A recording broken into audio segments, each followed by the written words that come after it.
Assalamualaikum warahmatullahi wabarakatuh. Jumpa lagi bareng saya Pak Bowo, masih di channel yang sama, yaitu channel kelas online, channel yang memberikan informasi pembelajaran bagi sobat belajar dimanapun Anda berada. Pada kesempatan kali ini saya akan membahas satu materi yang ada di kelas 8, yaitu materi tentang gerak benda. Ya, jadi kalau sebelumnya ada gerak pada manusia, ya kita sudah belajar di sistem rangka, tulang-tulang. Nah, kali ini kita akan belajar pada gerak dari benda. Nah, mari kita simak pembahasan dari gerak benda sebagai berikut. Gerak pada benda itu pengertiannya berbeda dengan gerak pada makhluk hidup. Ya. Kalau pada benda, gerak dapat diartikan sebagai perpindahan dari suatu benda dari titik, ya, dari titik acuan ke titik akhir. Kalau pada makhluk hidup dikatakan bergerak, ya walaupun makhluk hidupnya tetap duduk tapi tangannya bergerak, ya juga tetap dikatakan itu gerak, kan seperti itu. Tapi kalau benda tidak bisa dikatakan bergerak apabila dia tidak melakukan perpindahan. Saya ulangi lagi biar paham konsepnya. Pada hewan dikatakan bergerak itu apabila dikatakan bergerak walaupun dia tidak berpindah tempat, tetap bisa dikatakan bergerak. Misalnya ketika seseorang duduk sambil menulis, yaitu tetap dikatakan dia bergerak. Tapi apabila pada benda dikatakan bergerak apabila terjadi perpindahan dari satu tempat ke tempat yang lain. Kalau benda tersebut tidak berpindah, maka tidak bisa dikatakan dia bergerak. Contohnya di sini ada ilustrasi dari A ke B. Ini dikatakan gerak, yaitu bendanya bergerak dari A ke B. Maka terjadi perpindahan dari A pindah ke B. Berarti itu yang dikatakan gerak. Ya. Kalau si A tidak bergerak ke B, maka tidak ada pergerakan. Seperti itu ya. Jadi gerak pada benda atau benda dikatakan bergerak apabila benda tersebut mengalami perpindahan tempat, gitu ya. Kalau dia tidak berpindah tempat, maka tidak bisa dikatakan bergerak. Macam-macam gerak. Ada 3 macam gerak. Yang pertama ada gerak lurus. Nanti gerak lurus ini terbagi lagi menjadi 2. Ada gerak lurus yang beraturan atau disingkat dengan GLB. Ada juga gerak lurus yang berubah beraturan atau disingkat juga dengan istilah GLBB. Yang kedua adalah gerak parabola, yaitu gerak yang membentuk lintasan parabola. Kalau tadi gerak lurus adalah membentuk lintasan lurus, misalnya ketika kalian jalan naik motor atau naik sepeda lurus, itu disebut lintasan lurus. Kemudian ada gerak parabola apabila geraknya membentuk lintasan parabola, atau misalnya kayak ini contoh di gambar ini parabola ya. Kalau kalian main basket ya, kalian nembak ke ring ini. Nah, ini namanya gerak parabola. Atau kalian nendang ke gawang, tendangan penalti ke gawang, itu juga termasuk gerakan parabola. Lalu yang ketiga gerak melingkar, gerak yang lintasannya melingkar-lingkar ya. Misalnya ini komedi putar. Atau misalnya ada di eh, lintasan roller coaster yang melingkar. Ya. Jadi saya ulangi, gerak itu ada 3 macam. Ada gerak lurus, yaitu yang pada lintasan lurus. Ada gerak parabola yang bentuk lintasannya adalah parabola. Ada yang ketiga yaitu gerak melingkar yang apabila bentuk dari lintasannya itu melingkar. Unsur-unsur dalam gerak. Unsur-unsur dalam gerak itu yang pertama ada jarak dan perpindahan. Lalu yang kedua ada kecepatan dan juga kelajuan dan kecepatan, lalu ada percepatan dan pelambatan. Ya, jadi ada 3 pembahasan di video kali ini dalam gerak benda mengenai unsur-unsur dalam gerak, yaitu ada jarak dan perpindahan, kelajuan dan kecepatan, serta percepatan dan pelambatan. Ya, jarak dan perpindahan, kelajuan dan kecepatan, serta percepatan dan perlambatan. Kita bahas satu-satu. Yang pertama yaitu ada jarak dan perpindahan. Jarak dan perpindahan kalau kita lihat-lihat mirip-mirip namanya, tapi memiliki perbedaan. Jarak adalah panjang lintasan yang dilalui oleh suatu benda. Jarak merupakan besaran skalar. Besaran fisika atau besaran fisika yang hanya besarannya saja yang dihitung, tapi arahnya tidak dihitung. Ya, itu kalau jarak. Satuannya jarak itu meter, disingkat M dan lambangnya adalah S. Sedangkan perpindahan adalah perubahan posisi suatu benda. Ya, karena sifatnya perubahan letak, maka perpindahan ini adalah besaran vektor, yaitu besaran yang mana bukan hanya nilainya saja, tapi juga arahnya dihitung. Untuk mengetahui perbedaannya, silakan lihat gambar di samping ini. Ada sebuah benda berjalan dari titik A ke titik B sejauh 30 cm. Kemudian dia berbalik arah ke titik C sejauh 10 cm. Berapakah jarak dan perpindahannya? Kembali ke pengertian. Jarak itu apa? Panjang lintasan yang ditempuh. Berarti seluruhnya 30 ditambah 10. Ya, 30 ditambah 10. Kalau kita lihat materinya atau definisinya tadi, bahwa jarak adalah panjang lintasan yang dilalui oleh suatu benda, maka jaraknya adalah jarak A ke B ditambah jarak B ke C. Karena lintasannya dari A ke B dan B ke C. Itu kalau jarak.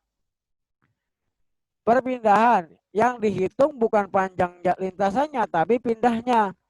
Kalau ini ke sini 30, ini ke sini 10 cm, maka hasilnya kan yang ini. Hasilnya yang C. Karena besaran perpindahan ini adalah besaran vektor, maka maka kalau besaran vektor bukan hanya besarnya tapi juga arahnya yang dilihat. Kalau arah geraknya itu berlawanan berarti dikurang, kalau arah geraknya itu searah berarti ditambah. Ya contohnya, kita kembali ke contoh. A ke B jaraknya 30, B ke C jaraknya 10. Maka jaraknya A ke C itu berapa? Maka jaraknya A ke C adalah total dari panjang lintasan 30 tambah 10. Maka hasilnya adalah 40. Ya, jadi jarak itu jumlah lintasannya akan bertambah. Sedangkan perpindahan yang dihitung hanyalah letak benda terakhir itu di mana gitu ya. Misalnya kalau dia A ke B dia balik arah ke C, maka yang dihitung yang C saja. Ya, yang dihitung hanya A ke C saja, A ke B-nya tidak dihitung gitu kan. Nah, bagaimana caranya? A ke B 30 cm, B ke C 20 cm. Maka perpindahannya 30 dikurangi 10. Kenapa dikurang, Pak? Karena dia berlawanan arah. Yang satu A ke B ke arah kanan, B ke C ke arah kiri. Karena dia berlawanan, maka dia dikurangi, ya. Maka dia dikurangi. Jadi A ke B dikurang B ke C. Bagaimana Pak kalau searah? Misalnya A ke B lanjut ke C, berarti perpindahannya ditambah. Misalnya gini. A ke B 10 cm, B ke C 10 cm. Karena dia searah, maka perpindahannya ditambah. A ke B ditambah dengan B ke C. Jadi 10 tambah 10 sama dengan 20 cm. Sementara jaraknya apa? Kalau kita kembali ke arti tadi bahwa jarak itu adalah seluruh panjang lintasan, tinggal kita jumlah saja 10 tambah 10 jadi 20. Sedangkan perpindahan itu melihat arahnya. Karena ini searah, maka kita tambah A ke B ditambah B ke C ditambah. Beda kalau ini, karena ini berlawanan arah, yang satu ke kiri, yang satu ke kanan, karena dia berlawanan arah, maka perpindahannya dikurang. A ke B 30 dikurang B ke C 10, jadi perpindahannya adalah 20 cm. Ya, semoga paham ya. Kalau belum paham bisa langsung ditanyakan di komentar nanti. Bagaimana Pak kalau seandainya orang jalan terus belok? Nah, misalnya mobilnya jalan terus belok kiri. Nah, terus perpindahannya mana? Ya lokasi akhirnya. lokasi akhir mobil itu di mana. Misalnya gini.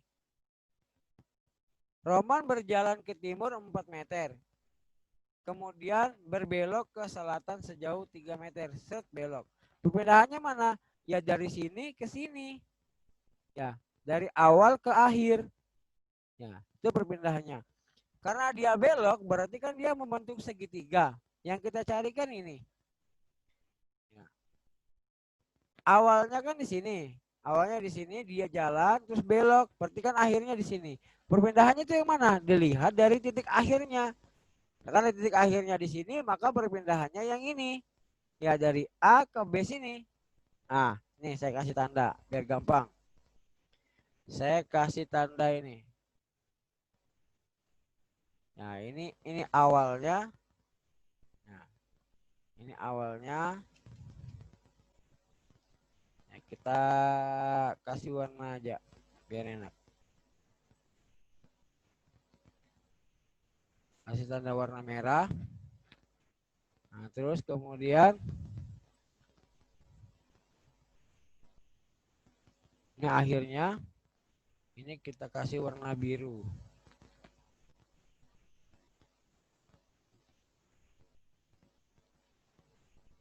Nah, ya. Coba.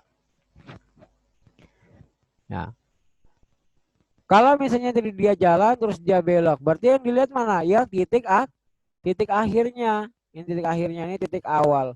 Maka perpindahannya dari mana? Dari sini ke sini. Karena dia mau untuk segitiga, maka kita menyelesaikannya dengan cara menggunakan rumus Pitagoras untuk perpindahannya. Kalau jaraknya bagaimana, Pak? Karena jarak itu adalah panjang lintasan, maka nilai jarak itu adalah berapa totalnya dari sini sampai ke sini, tinggal kita jumlah. Jadi jarak itu tinggal kita jumlah saja. Ya, tidak perlu dilihat arahnya kemana. Jadi 4 tambah 3 sama dengan 7 meter.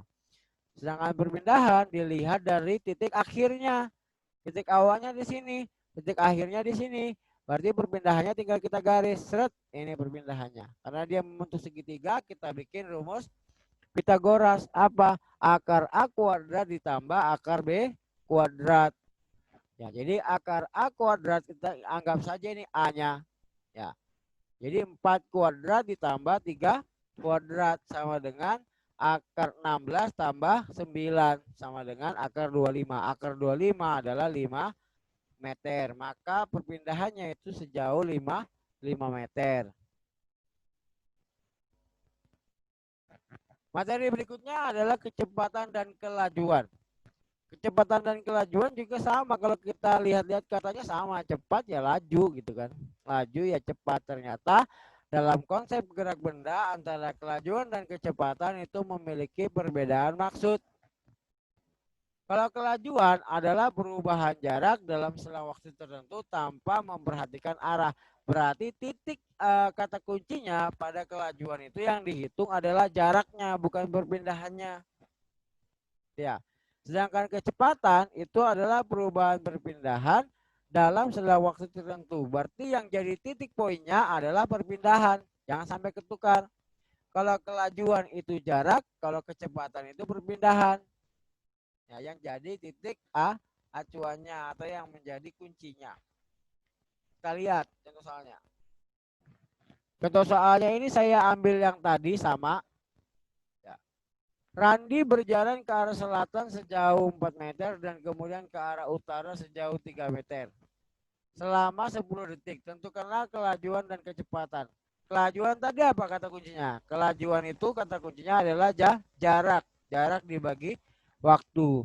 Maka kelajuannya ingat cara mencari jarak bagaimana? Tinggal ditambahkan 2 titiknya kan? Yaitu 4 ditambah 3 sama dengan 7. Waktunya berapa? Waktunya 10 detik. Berarti kelajuannya berapa? 7 dibagi 10 sama dengan 0,7 meter per sekon. Sementara kecepatan itu apa tadi kata kuncinya? Adalah perpindahan. Ya. Bagaimana caranya mencari perpindahan? Dengan cara menggunakan rumus Pitagoras. Tapi karena kita sudah dapat, langsung saja kita tulis 5 meter seperti itu ya. Maka kecepatannya adalah perpindahan dibagi waktu. Perpindahannya 5, waktunya 10. Maka kecepatannya adalah 0,5 meter per sekon. Ya. Selanjutnya ada percepatan dan perlambatan. Percepatan dan perlambatan ini sebenarnya adalah perubahan kecepatan per satuan waktu. Ingat, perubahan kecepatan per satuan waktu. Kalau dikatakan kita mau menghitung perubahan, berarti kan caranya dengan melihat selisihnya kan. Kecepatan awal dikurangi kecepatan akhir.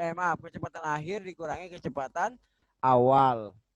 Kalau nanti dia kecepatannya ternyata berkurang, maka itu termasuk pada perlambatan. Tapi kalau kecepatannya setiap detik itu semakin cepat, maka dia masuk pada pembahasan di percepatan.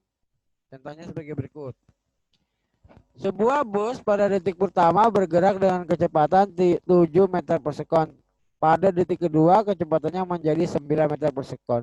Berapakah percepatan rata-rata bus kota tersebut? Kecepatan akhirnya berapa? 9 meter per sekon. Kecepatan awalnya berapa? 7 meter per sekon. Berarti 9 kurang 7 berapa? 2. Ya, 2. Ada berapa detik? Ada 2 detik, yaitu detik pertama dan detik kedua. Maka T-nya adalah atau waktunya adalah 2 dikurang 1, waktu akhir dikurangi waktu awal.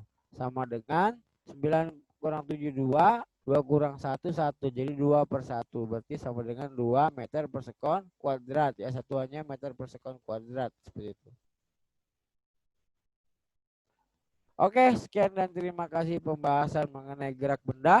Tadi kita sudah membahas mengenai jarak dan perpindahan, kemudian ada kelajuan dan kecepatan, serta ada juga materi tentang percepatan atau perlambatan. Jangan lupa di subscribe dan juga di like channelnya, serta di share videonya. Terima kasih, sampai jumpa di video berikutnya. Assalamualaikum warahmatullahi wabarakatuh.